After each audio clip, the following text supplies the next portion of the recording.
Acts 19 verses 1 to 20. While Apollos was at Corinth, Paul took the road through the interior and arrived at Ephesus. There he found some disciples and asked them, "Did you receive the Holy Spirit when you believed?" They answered, "No, we have not even heard that there is a Holy Spirit." So Paul asked, "Then what baptism did you receive?" "John's baptism," they replied. Paul said, John's baptism was a baptism of repentance. He told the people to believe in the one coming after him, that is, in Jesus. On hearing this, they were baptized in the name of the Lord Jesus. When Paul placed his hands on them, the Holy Spirit came on them, and they spoke in tongues and prophesied. There were about 12 men in all. Paul entered the synagogue and spoke boldly there for 3 months, arguing persuasively about the kingdom of God. But some of them became obstinate. They refused to believe and publicly maligned the way. So Paul left them. He took the disciples with him and had discussions daily in the lecture hall of Tyrannus. This went on for 2 years, so that all the Jews and Greeks who lived in the province of Asia heard the word of the Lord. God did extraordinary miracles through Paul, so that even handkerchiefs and aprons that had touched him were taken to the sick, and their illnesses were cured, and the evil spirits left them. Some Jews who went around driving out evil spirits tried to invoke the name of the Lord Jesus over those who were demon-possessed. They would say, "In the name of the Jesus whom Paul preaches, I command you to come out." 7 sons of Sceva, a Jewish chief priest, were doing this. One day the evil spirit answered them, "Jesus I know, and Paul the first know about, but who are you?"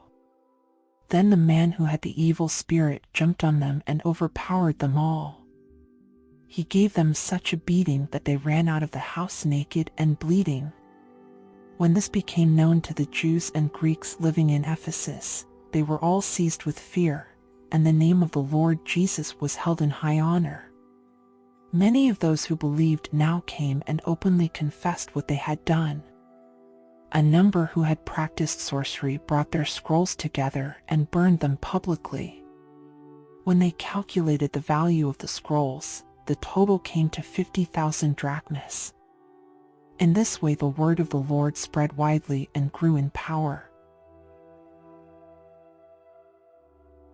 Judges 10. After the time of Abimelech, a man of Issachar named Tola son of Puah, the son of Dodo, rose to save Israel. He lived in Shamir, in the hill country of Ephraim. He led Israel 23 years. Then he died and was buried in Shamir. He was followed by Jair of Gilead, who led Israel 22 years. He had 30 sons who rode 30 donkeys. They controlled 30 towns in Gilead, which to this day are called Havoth Jair. When Jair died, he was buried in Canaan. Again the Israelites did evil in the eyes of the Lord. They served the Baals and the Ashtoreths, and the gods of Aram, the gods of Sidon, the gods of Moab, the gods of the Ammonites, and the gods of the Philistines. And because the Israelites forsook the Lord and no longer served him, he became angry with them.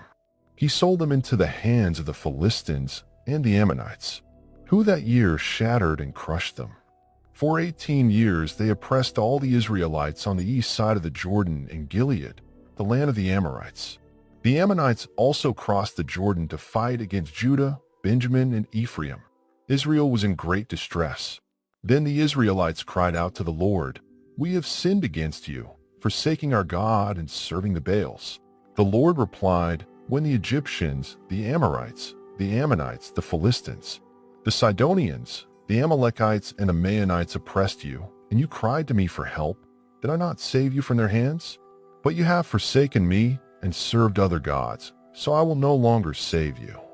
Go and cry out to the gods you have chosen. Let them save you when you are in trouble." But the Israelites said to the Lord, "We have sinned. Do with us whatever you think best, but please rescue us now." Then they got rid of the foreign gods among them and served the Lord. and he could bear Israel's misery no longer. When the Ammonites were called to arms and camped in Gilead, the Israelites assembled and camped at Mizpah. The leaders of the people of Gilead said to each other, "Whoever will take the lead in attacking the Ammonites will be head over all who live in Gilead." Judges 11 verses 1 to 33. Jephthah the Gileadite was a mighty warrior.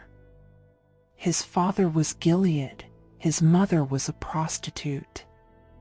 Gilead's wife also bore him sons, and when they were grown up, they drove Jephthah away.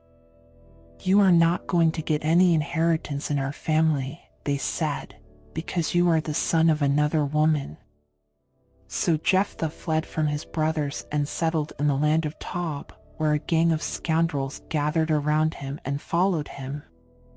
Some time later, when the Ammonites were fighting against Israel, the elders of Gilead went to get Jephthah from the land of Tob. "Come," they said, "be our commander, so we can fight the Ammonites." Jephthah said to them, "Didn't you hate me and drive me from my father's house? Why do you come to me now, when you're in trouble?" The elders of Gilead said to him, "Nevertheless, we are turning to you now. Come with us to fight the Ammonites, and you will be head over all of us who live in Gilead." Jephthah answered, "Suppose you take me back to fight the Ammonites and the Lord gives them to me, will I really be your head?" The elders of Gilead replied, "The Lord is our witness, we will certainly do as you say." So Jephthah went with the elders of Gilead, and the people made him head and commander over them. And he repeated all his words before the Lord in Mizpah. Then Jephthah sent messengers to the Ammonite king with the question, "What do you have against me that you have attacked my country?" The king of the Ammonites answered Jephthah's messengers, "When Israel came up out of Egypt, they took away my land from the Arnon to the Jabbok, all the way to the Jordan. Now give it back peaceably." Jephthah sent back messengers to the Ammonite king, saying, "This is what Jephthah says, Israel did not take the land of Moab or the land of the Ammonites. But when they came up out of Egypt, Israel went through the wilderness to the Red Sea and on to Kadesh." Then Israel sent messengers to the king of Edom, saying, "Give us permission to go through your country," but the king of Edom would not listen. They sent also to the king of Moab, and he refused. So Israel stayed at Kadesh. Next they traveled through the wilderness, skirted the lands of Edom and Moab, passed along the eastern side of the country of Moab, and camped on the other side of the Arnon. They did not enter the territory of Moab, for the Arnon was its border. Then Israel sent messengers to Sihon king of the Amorites, who ruled in Heshbon, and said to him, "Let us pass through your country to our own place." Sihon, however, did not trust Israel to pass through his territory. He mustered all his troops and encamped at Jahaz and fought with Israel. Then the Lord, the God of Israel, gave Sihon and his whole army into Israel's hands, and they defeated them. Israel took over all the land of the Amorites who lived in that country, capturing all of it from the Arnon to the Jabbok and from the desert to the Jordan. Now since the Lord, the God of Israel, has driven the Amorites out before his people Israel, what right have you to take it over? Will you not take what your god Chemosh gives you? Likewise, whatever the Lord our God has given us, we will possess. Are you any better than Balak son of Zippor, king of Moab? Did he ever quarrel with Israel or fight with them? For 300 years Israel occupied Heshbon, Aroer, the surrounding settlements and all the towns along the Arnon.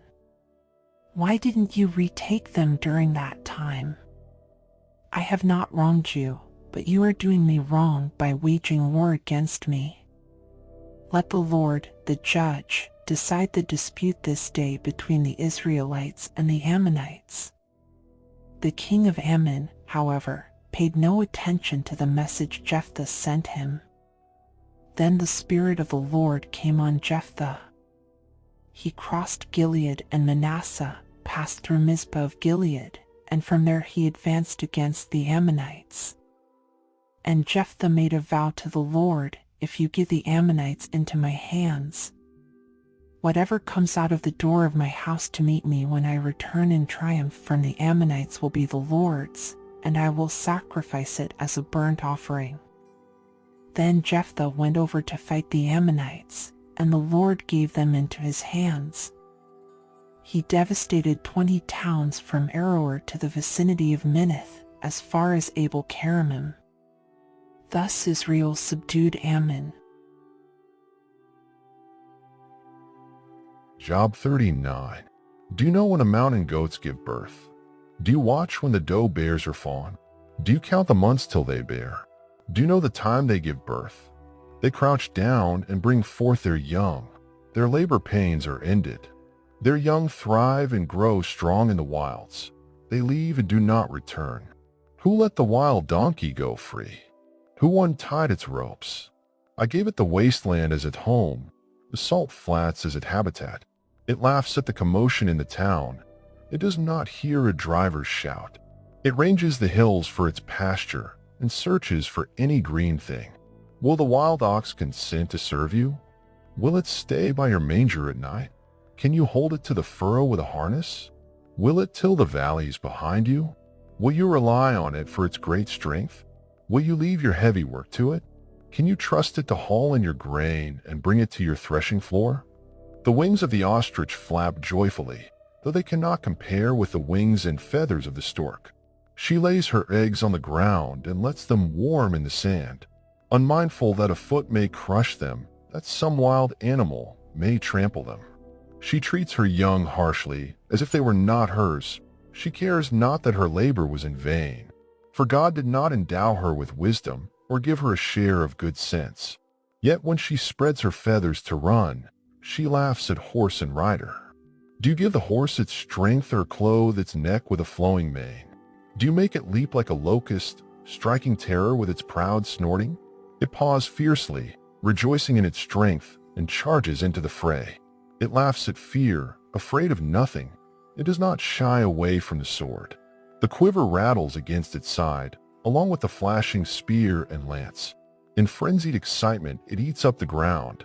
It cannot stand still when the trumpet sounds. At the blast of the trumpet, it snorts. Aha! It catches the scent of battle from afar, the shout of commanders and the battle cry.